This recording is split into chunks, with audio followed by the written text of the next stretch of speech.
Saya Oktaviana Clarita Dero, NIM 1904060228 dari kelas Agroteknologi 4 Fakultas Pertanian Universitas Nusa Cendana Kupang. Di sini saya akan mempraktekkan cara pembuatan pupuk bokasi padat guna memenuhi tugas praktikum mata kuliah media non-tanah. Sebelum ke tahap proses pembuatannya, terlebih dahulu saya akan menjelaskan apa sih pupuk bokasi itu dan apa manfaatnya. Pupuk bokasi merupakan pupuk kompos yang dibuat dengan cara fermentasi menggunakan starter aerobik maupun anaerobik untuk mengomposkan bahan organik. Starter biasanya terdiri dari molase, air, mikroorganisme, dan sekam padi. Kompos yang sudah jadi dapat digunakan sebagian untuk proses pengomposan berikutnya, sehingga proses ini dapat diulang dengan cara yang lebih efisien. Berikut manfaat pupuk bokasi padat. Yang pertama, memperbaiki sifat fisik, kimia, dan biologi tanah. Yang kedua, meningkatkan produksi tanaman. Yang ketiga, menjaga kestabilan produksi tanaman. Yang keempat, menghasilkan kualitas dan kuantitas hasil pertanian yang berwawasan lingkungan. Yang kelima, meningkatkan pendapatan petani. Dan yang keenam, membuka lapangan kerja bagi pembuat pupuk bokasi. Nah, berikut bahan-bahan untuk proses pembuatan pupuk bokasi padat. Yang pertama, hijauan daun. Hijauan daun di sini saya menggunakan kirinyu. Yang kedua, pupuk kandang. Di sini pupuk kandang saya menggunakan kotoran kambing. Yang ketiga, dedak atau bekatul. Yang keempat, sekam padi. Yang kelima, larutan gula pasir. Dan yang keenam, EM4. Yang berikut proses pembuatan pupuk bokasi padat. Yang pertama, potong hijauan daun kirinyu.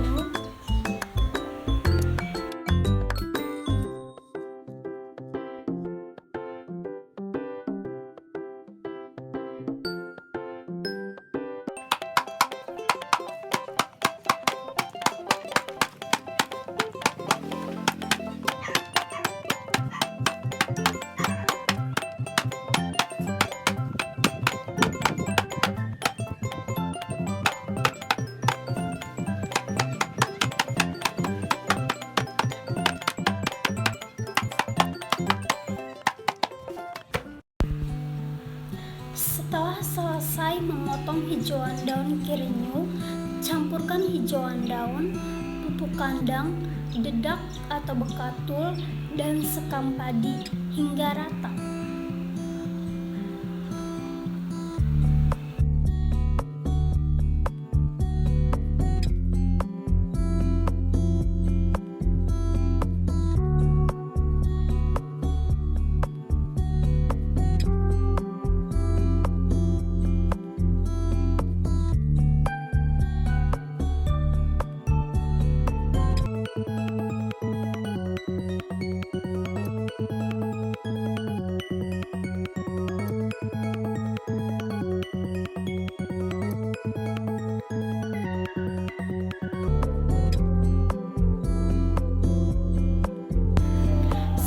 Campuran hijau daun, pupuk kandang, dedak atau bekatul, dan sekam padi sudah merata, larutkan EM4 tambah air gula ke dalam air.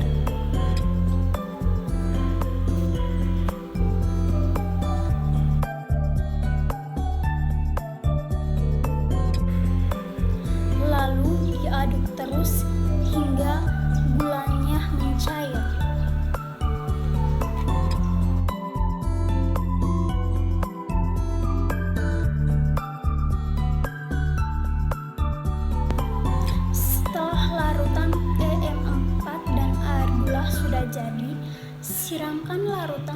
secara perlahan hingga merata ke dalam campuran hijauan daun, kotoran kambing, dedak atau bekatul, dan sekam padi.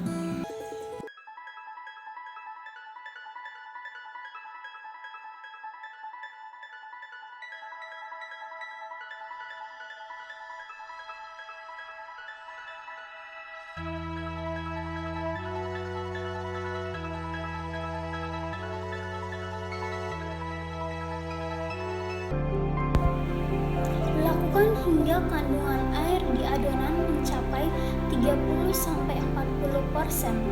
Tandanya, bila campuran dikepal, air tidak akan keluar, dan bila dikepalan dibuka, adonan tidak buyar.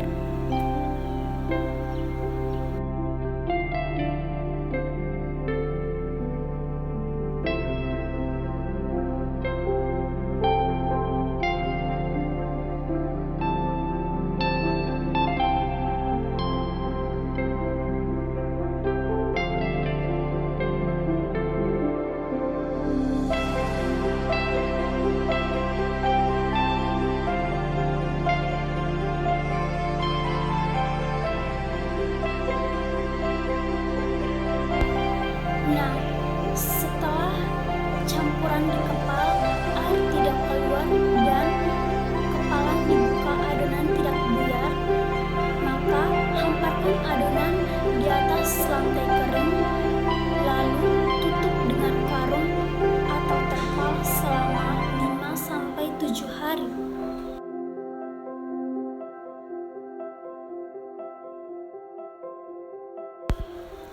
Agar suhu adonan tidak terlalu panas akibat fermentasi yang terjadi, adonan diaduk setiap hari hingga suhu dapat dipertahankan pada kisaran 45-50 derajat Celcius.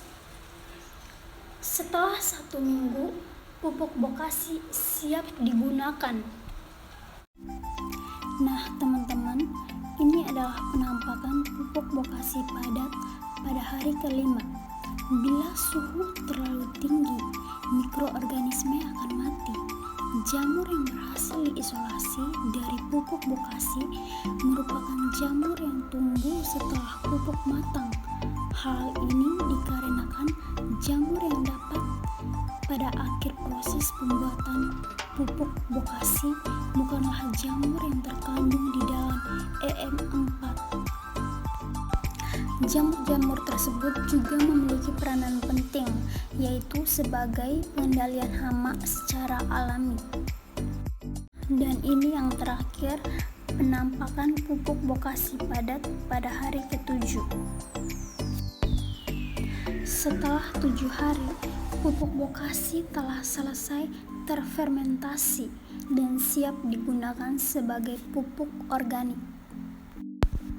Penggunaan pupuk bokasi terbukti dapat meningkatkan unsur hara dalam tanah, sehingga tanaman yang ditanam akan menjadi lebih subur. Tanaman yang ditanam akan tumbuh lebih besar dan kualitasnya pun menjadi lebih baik dari penggunaan pupuk kimia. Jadi, tunggu apa lagi teman-teman? Mari kita membuat pupuk dengan bahan yang ada di lingkungan sekitar kita. Sekian dan terima kasih.